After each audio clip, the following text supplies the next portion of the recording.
We're going to put the spotlight now on debate number 3 and talk about the Afghanistan turmoil and what it entails for India. The big challenges that India may be staring at right now, big or not, is the big question. Since the takeover of Afghanistan, yesterday for the first time, the Indian government officially held talks with the Taliban. We had been in a wait and watch mode, but of course yesterday the deadline was ending for the US troops to get out of the country, which effectively meant that evacuation process for most countries ended yesterday. There was a point of conversation to be held, which was on the safe and the early return of Indians still stranded in Afghanistan. And that was part of the conversation between our envoy and the Taliban leader. And this meeting was held in Doha.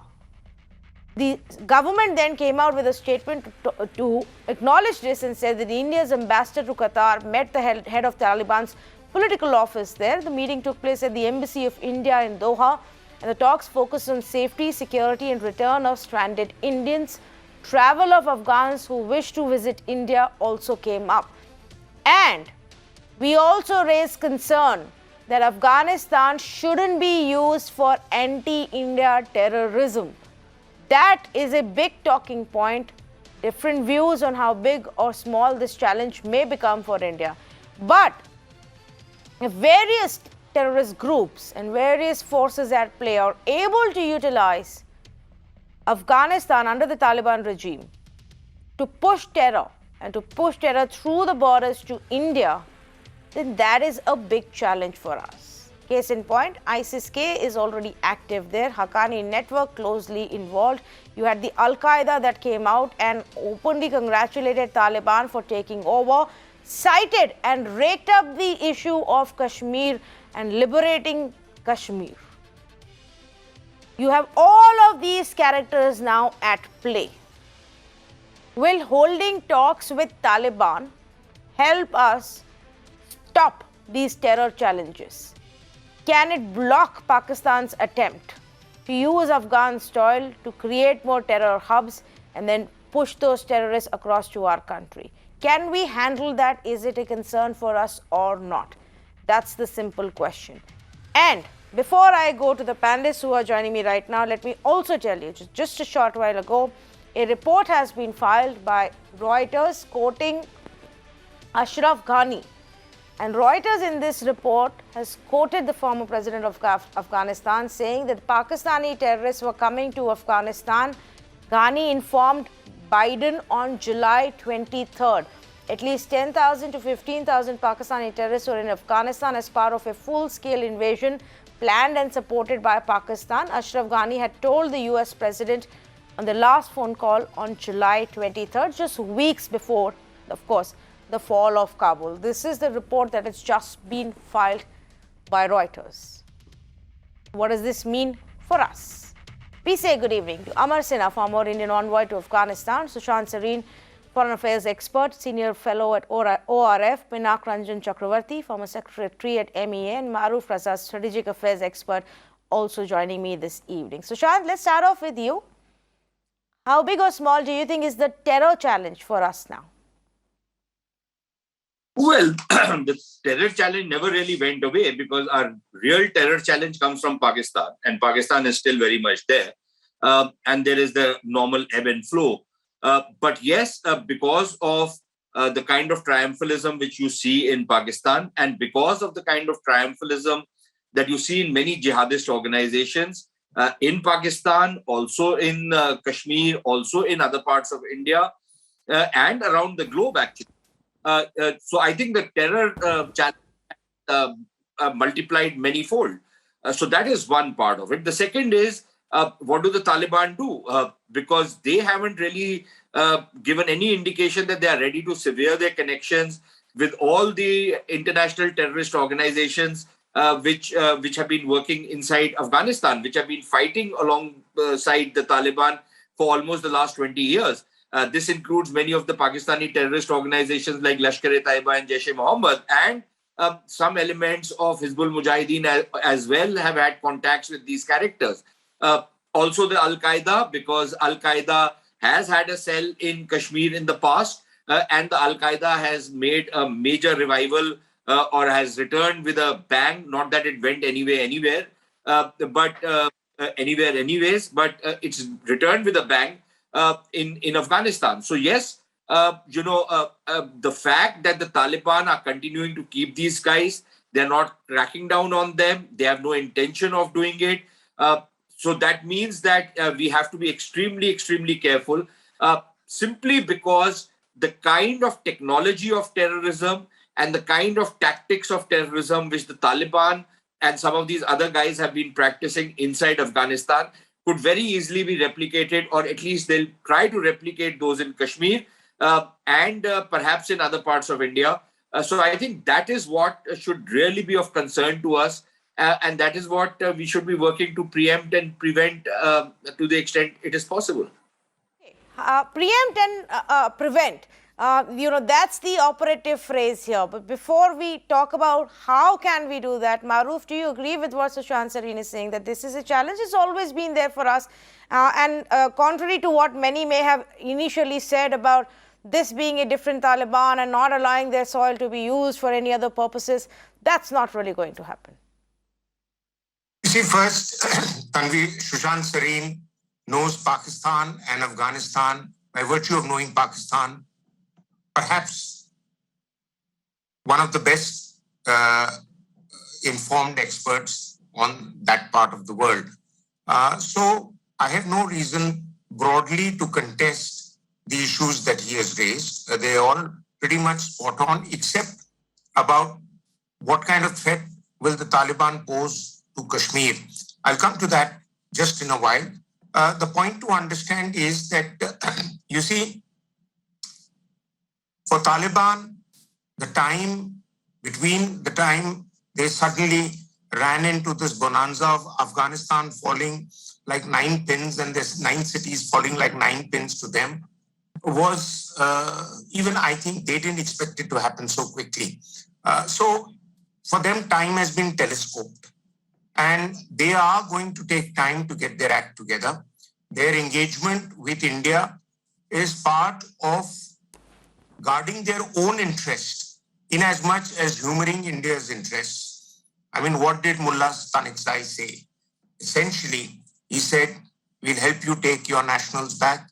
We'll help you take minorities who have India connections back, and anybody else who wishes to continue to engage with India. So we'll be accommodative. Now, to what extent they will honor those promises? Historically, the Afghans are known to even swear by the Quran one day and a day or two later break that promise, saying, I swore on that day. That promise doesn't stand today. So you have to be a bit cautious when dealing with Afghans. I'm sure Ambassador Amar Sinha would know better. But 3 other points. The first thing is that as far as Afghanistan is concerned today, on the face of it, they are a divided lot, not just Taliban, but other variants who are engaging with them. The TTP, who was disillusioned by the high-handed response of the Pakistan army following the attack on Peshawar, and many of their hardliners went and joined in with other groups in Afghanistan. There is the Al-Qaeda. The Al-Qaeda operates in Afghanistan currently, but has its homes in Pakistan.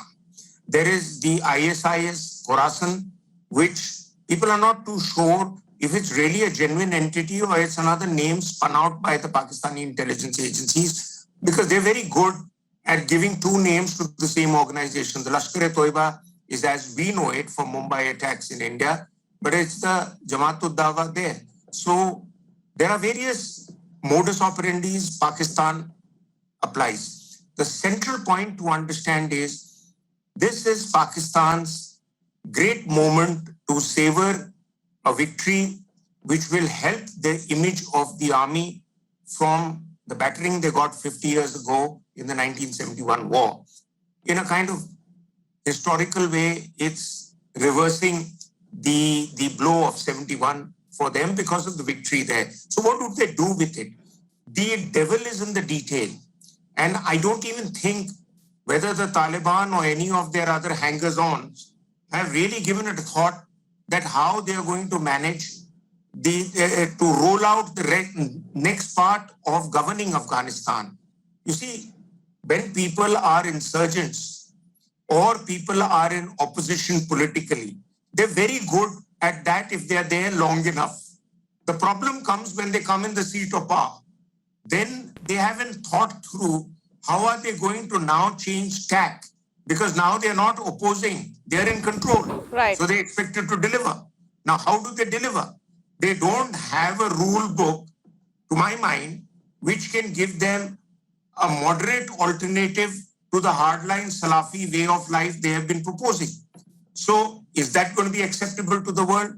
Also, while Stanikzai is a face of the Taliban, maybe Mullah Baradar is also a face of the Taliban. The guy on the street is different.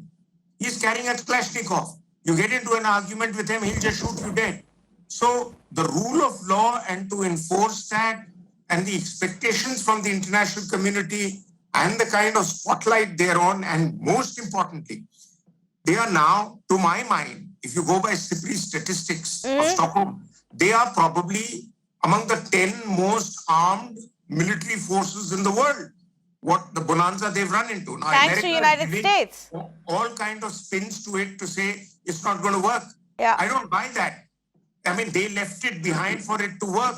Only the Afghan National Army had the security codes at gunpoint. They will give the security codes. And China is a master of cracking cyber codes and reverse engineering. So between China and the Taliban's gunpoint threat to the ANA, who has eye contact with the security codes of helicopters and tanks and missile systems and what have you, and the thumb impression contact, I think they're going to work.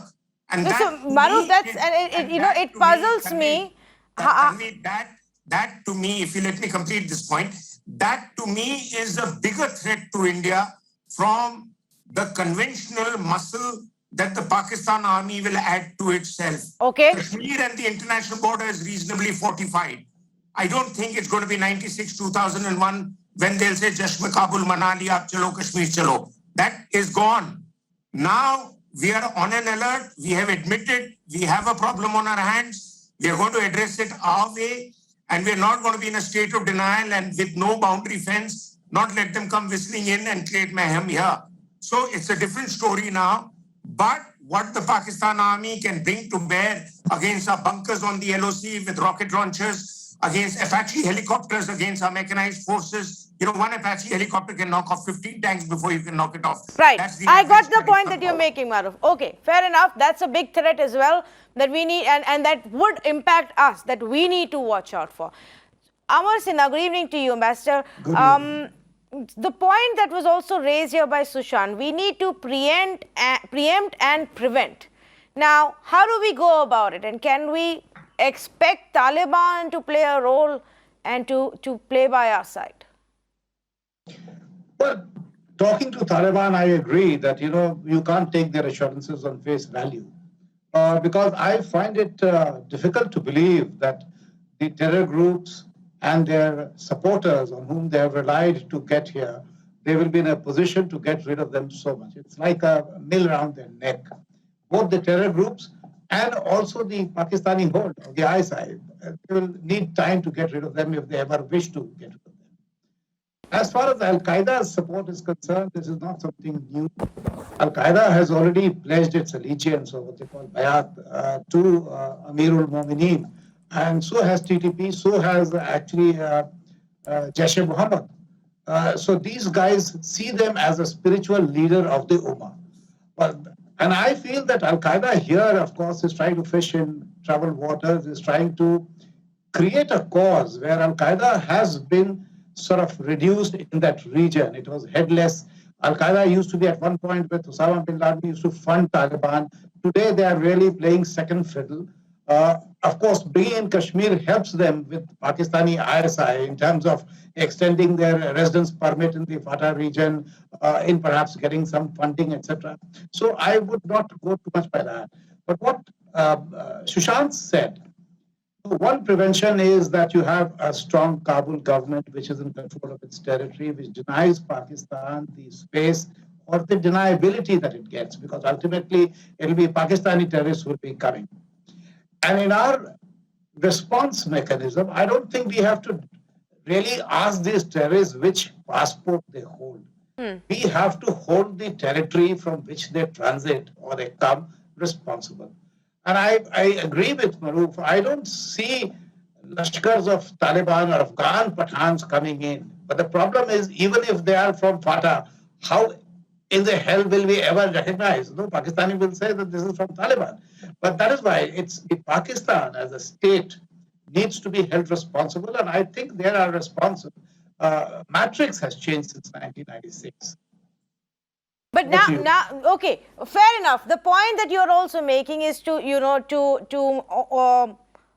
talk to Taliban, to hold them responsible as well. Now, the challenge there is, like Maruf was pointing out, it's pretty much a chaos right now. They're also trying to get their bearings and figuring out the way forward. The man on the ground is probably not listening to what is being said via their press releases and press conferences. So, Mr. Chakravarti, what does India do right now over the next few months, which is also a very critical part for us when Pakistan usually tries to send in more terrorists across the border before the winter sets in? Well, I think the first thing is, of course, general sense, keep our powder dry, which means that across the LOC, the security grid, etc., that we have has to be strengthened. And that is being done, I think. Because you see some reports filtering out saying that there seems to be some movement into the launch pads, etc. That may or may not be true. I'm not sure, but people are trying to obviously flag this issue that something imminent is going to happen. I don't know whether we should expect something immediately, because for the logic of that, or the illogic of that, is that the Taliban is seeking the international recognition. And if they are seen to be attached to any event immediately against India and they can be caught, then I think they will be in bigger trouble than they are in now. I mean, in terms of course, they don't know how to govern. After all, these people have been fighting, a guerrilla war. They don't know how to govern. And from what I hear from a friend who has some contacts in the UN and who are monitoring the humanitarian situation, it seems to me that things are pretty bad. I mean, food stocks are running low, fuel is running low, and they have no money to import these things. And Pakistan is not in a position to provide a long-term kind of financial help. Or, okay, they might give them some fuel and some food, but I don't think in the long term they can do it. So hence, there is no option for them that in terms of governance and running a country, they have to seek international funding.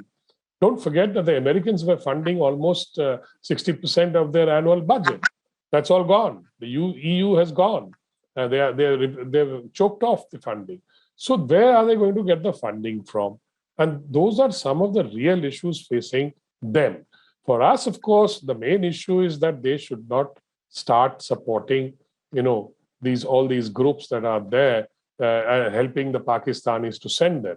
And my colleague Amar made a very important point, that they have to come through Pakistan and Pakistan has to facilitate.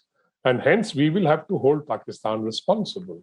And I think if anything happens, then the retaliation that Pakistan has come to expect after Balakot has to be carried out. And I think that is, not just from the air, but across the LOC and other places that has happened over the years. So I think that is what we have to keep in mind. Security grid has to be strengthened, and we'll have to keep watching. We'll keep our lines open. I don't think, people are criticizing that why are we talking to the Taliban? It's a terrorist organization. Well, Pakistan is a terrorist state. We talk to them too. And, so I think those kind of arguments are superficial. In diplomacy, you talk to everyone if you have to. And we have to talk to the Taliban. And you see, another big problem that I foresee is that the Taliban, if we are showing interest in removing or getting back our citizens, the Taliban will see that as an opportunity to leverage it, in terms of saying, okay, now I realize that you are so keen. So these guys are our hostages, basically. That kind of feeling may develop in the Taliban. But take care, it goes both ways. It cuts both ways. and we can also develop leverages. And for example, in the United Nations Security Council, though we did moderate it a bit, but there has been an international resolution that has been passed. Although I don't see much happening from there. I've never had too much faith in these kind of resolutions because the ground itself, the ground situation. I think all of your co-panelists are going to agree with you on that one without doubt. I don't think any of them have any expectations when it comes to that organization. But each to his own, and what is it that we do? Sushant, Sareen, I come back to you on that. Preempt and prevent. How does one go about it?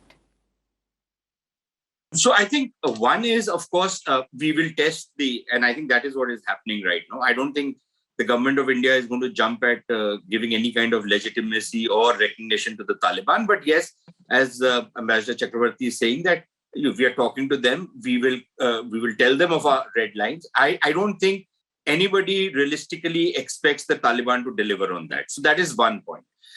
By preempt and prevent, what I mean is, I meant basically, because I started off saying that our problem is Pakistan, Pakistan is once removed.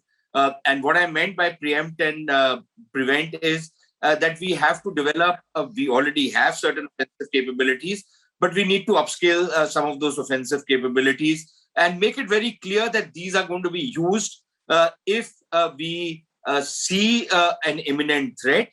Something which has been made clear in the past, but I think it's always useful in this part of the world to keep reiterating this thing, because we most of us have memories of goldfish. Even states have memories of goldfish, and we tend to forget the warnings which have been issued in the past.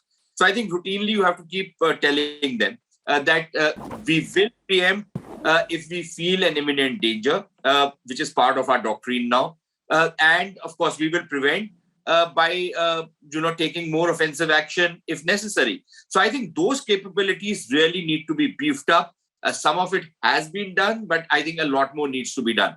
At the same time, you don't really have to take it lying down if anything is coming from the Afghanistan side. Of course, there are diplomatic and political and economic options which can be used to great effect to make life extremely difficult for the Taliban, because don't forget that there are fissures within the Taliban, there are fault lines that can be exploited within the Taliban, and then there are, of course, major fault lines inside Afghanistan, which means that there is going to be opposition. If economic difficulties increase, there will be opposition.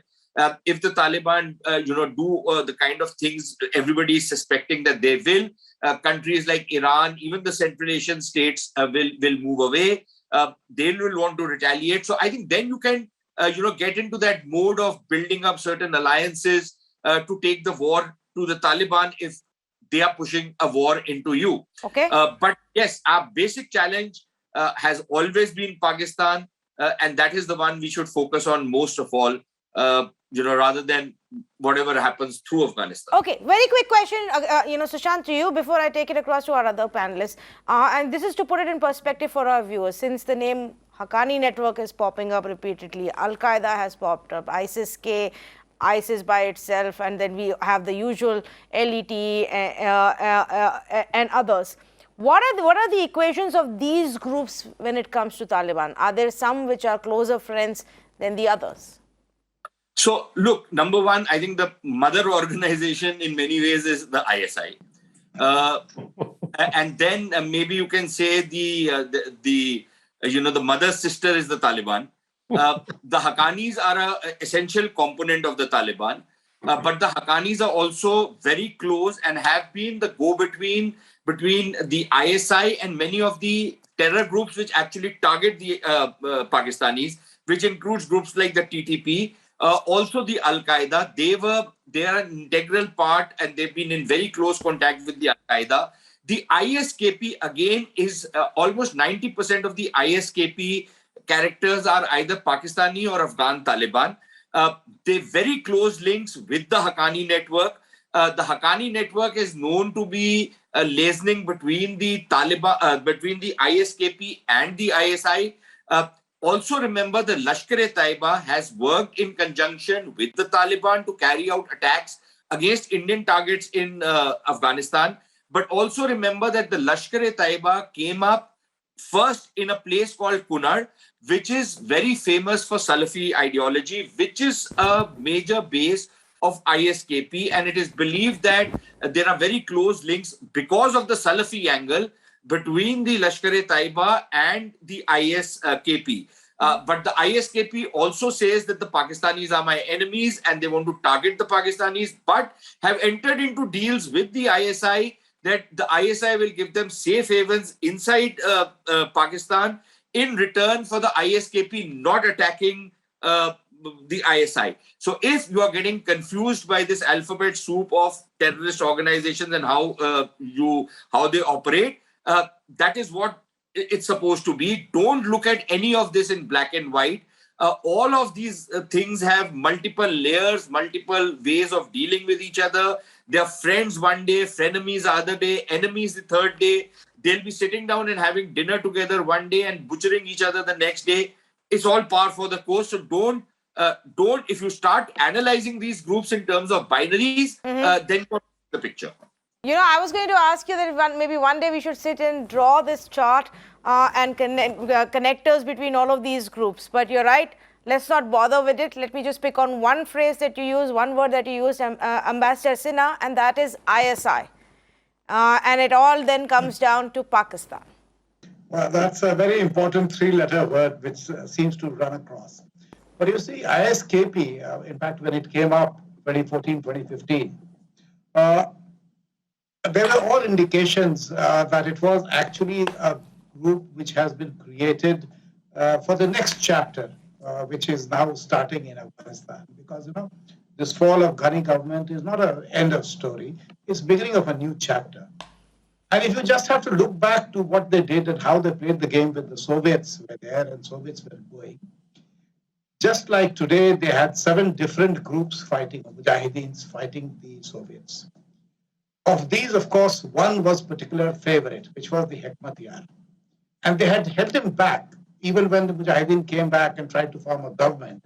So today's ISKP is perhaps yesteryear's Hekmatyar group, which remains loyal till the end, which acts as a pressure point on Kabul government to keep it off balance, to keep it weak, to keep it dependent on Pakistan.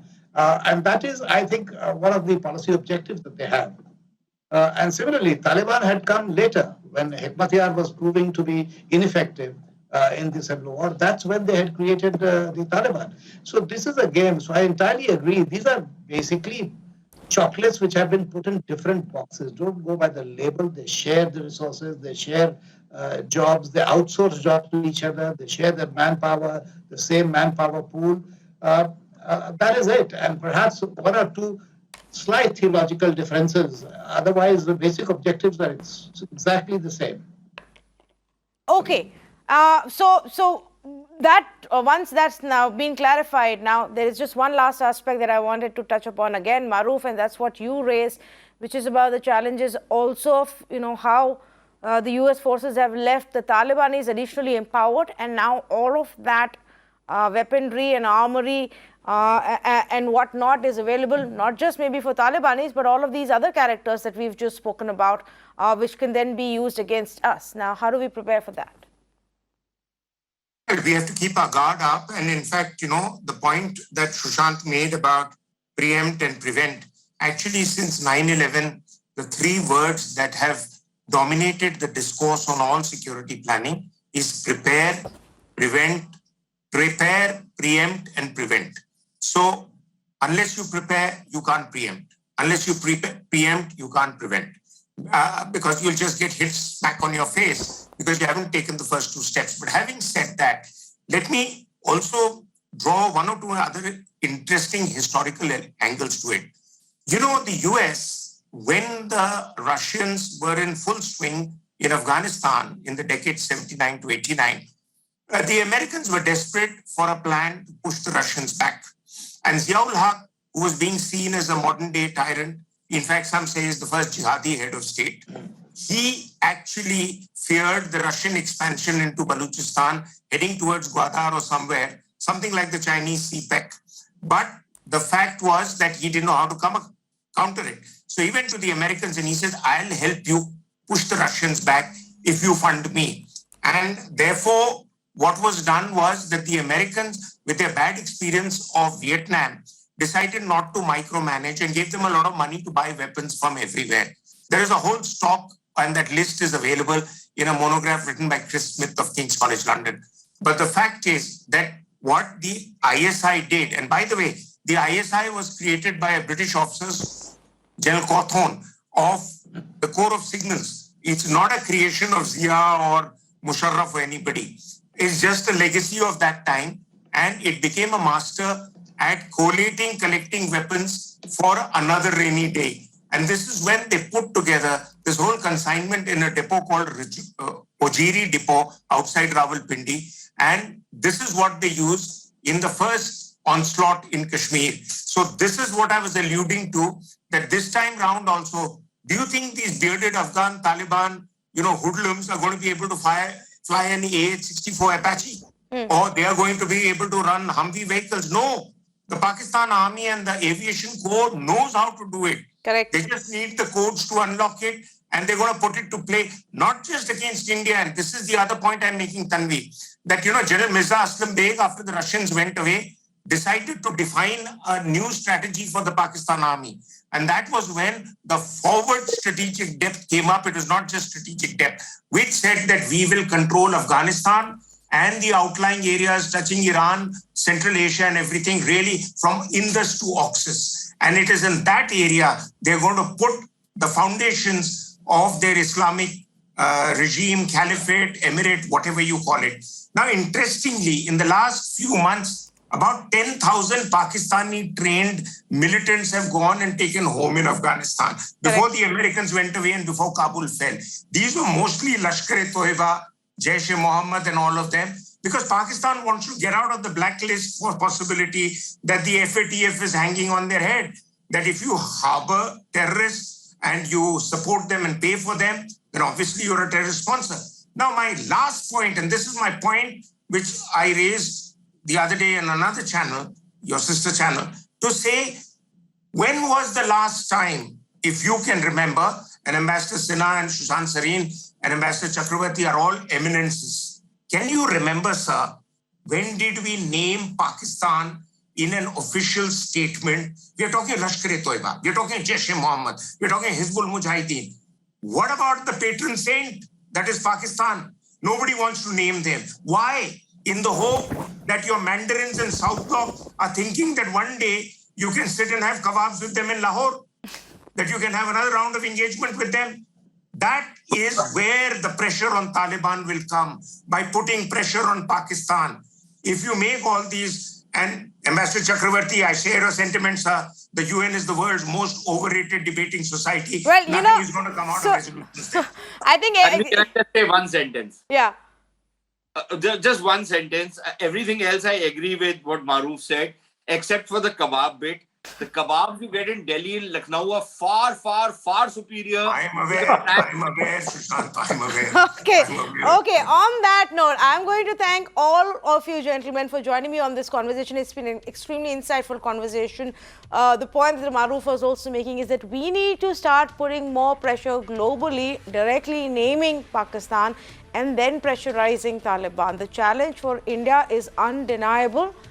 Between all of the different characters and forces linked to terror that are now have now been activated and are now very hopeful that the return of Taliban means great days for them, is also Pakistan and Pakistan's ISI and the terror networks that they run, which is why it's a big problem for India. United States couldn't care less, and so they have nicely packed up their bags and gone.